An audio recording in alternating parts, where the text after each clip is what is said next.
कोल्हापूर जिल्ह्यात शक्तिपीठ महामार्गाचा राऊट अचानक बदलला. पण हा बदल नेमका कोणाच्या दबावामुळे झाला? कोल्हापूर शहर एक्सप्रेसवेमधून बाहेर गेलं का? आणि सर्वात महत्त्वाचा प्रश्न, तुमचा तालुका अजूनही या एक्सप्रेसवेमध्ये आहे का? एप्रिल 2026 पर्यंतचा व्हेरीफाईड आणि लेटेस्ट अपडेट आज आपण सविस्तर या व्हिडिओमध्ये पाहणार आहोत.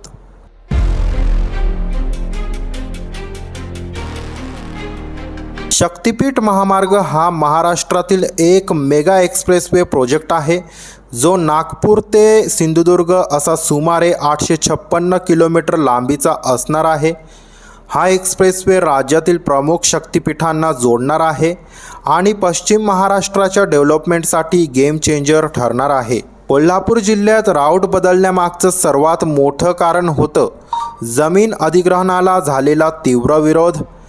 कारण कोल्हापूर जिल्हा म्हणजेच महाराष्ट्रातील सर्वात सुपीक शेतीपट्टा, ऊस शेती आणि कॅश क्रॉप एरिया मोठ्या प्रमाणात एक्सप्रेसवेमध्ये येत होते.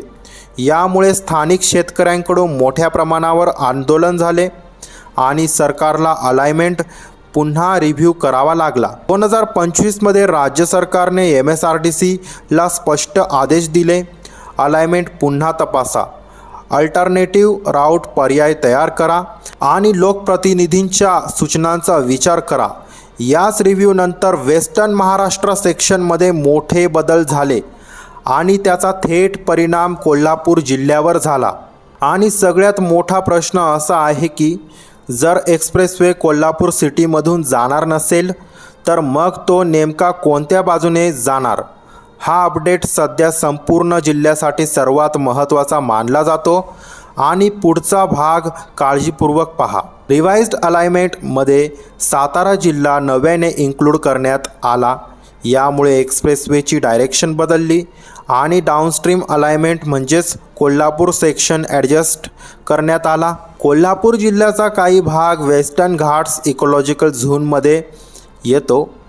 फॉरेस्ट एरिया आणि बायोडायव्हर्सिटी इम्पॅक्ट कमी ठेवण्यासाठी अलाइनमेंट ऑप्टिमाइज करण्यात आला. आता सर्वात महत्त्वाचा प्रश्न, कोल्हापूर जिल्ह्यातील कोणते तालुके स्ट्रॉंगेस्ट पॉसिबिलिटी झोनमध्ये येत आहेत?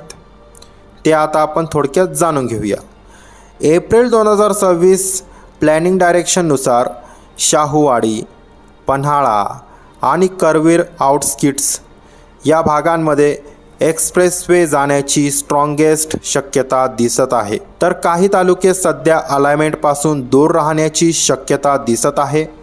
आजरा, चंदगड, भुदरगड, कागल, हातकणंगले, शिरोळ, गडहिंग्लज हे बदल फायनल अलाइनमेंट रिलीज नंतरच पूर्णपणे क्लिअर होतील.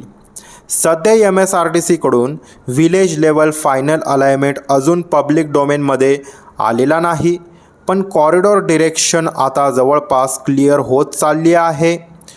तुमचा तालुका या एक्सप्रेसवेमध्ये येतो का? कॉमेंटमध्ये तुमच्या गावाचं नाव नक्की लिहा. आणि शक्तिपीठ महामार्गाचे डिस्ट्रिक्ट वाईज लेटेस्ट अपडेट्स सर्वात आधी पाहण्यासाठी चॅनलला सबस्क्राईब करायला विसरू नका.